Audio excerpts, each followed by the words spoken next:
Hello friends, आज के इस वीडियो में हम लोग सीखेंगे जो इस तरह का सवाल होता है।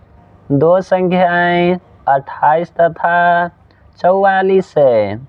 एलसीएम तथा एचसीएफ का अनुपात बताएं। देखिए, सबसे पहले आप 28 और 44 का निकालेंगे। अब हास गुणनखंड विधि द्वारा एलसीएम और एचसीएफ को देखिए, सबसे पहले आप 28 को और 44 को इस तरह से लिख लेंगे। देखिए, 2 से भाग 28 में लगाएं, यह कटेगा 14 बार में। 2 से आपका 14 कटेगा 7 बार में। 7 से आपका 7 कटेगा 1 बार में। 2 से भाग 44 में लगाएं, यह कटेगा 22 बार में। 2 से 22 कटेगा आपका 11 बार में। 11 से आपका 11 कटेगा 1 बार में। देखिए, सबसे पहले 28 के फैक्टर को लिख लेते हैं। आपका 2 आया है 2 गो और 7 आया है आपका 1 गो। अब लिखेंगे 44 के फैक्टर को। 2 आया है आपका 2 गो और 11 है आपका 1 गो। सबसे पहले इसमें निकालते हैं हम लोग एचसीएफ को।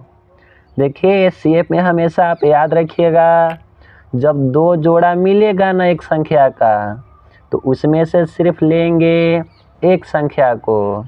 जैसे यहाँ पर भी 2 जोड़ा मिल रहा है, इसको जोड़ा को बना लेंगे। अब देखिए, दोनों में से एक एक संख्या बाहर निकल जाएगा। अब देखिए, 11 का जोड़ा नहीं बन रहा है और 7 का भी जोड़ा नहीं बन रहा है। अब 2 गुना 2 कर देंगे आपस में, तो आपका हो जाएगा 4। अब निकालेंगे एलसीएम को। एलसीएम में आप हमेशा याद रखिएगा, जिसका जोड़ा बना हुआ है ना, उसको सबसे पहले आप लिख लेंगे। 11 का जोड़ा नहीं बनल था ना, तो उसको भी लिखेंगे और 7 को भी लिखेंगे, क्योंकि इसका जोड़ा नहीं बनल था।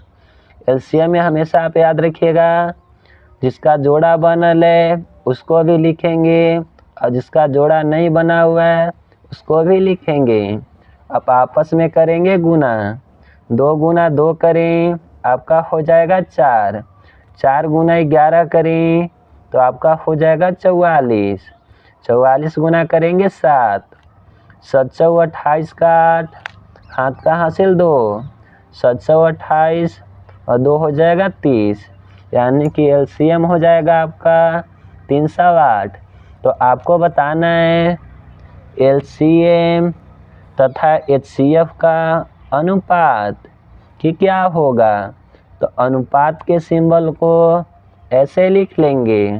देखिए, एलसीएम आया है आपका 308 और एचसीएफ आया है आपका 4। अब देखिए, 4 से भाग लगाएंगे इसमें। 4 एकम 4, 4 सते 28, 2 बचेगा, हो जाएगा 28। 4 सते 28, यानी कि एलसीएम और एचसीएफ का अनुपात हो जाएगा 77:1 और यही हो जाएगा इसका राइट आंसर। आई होप कि आप इस वीडियो को देखकर अच्छी तरह से समझ चुके होंगे।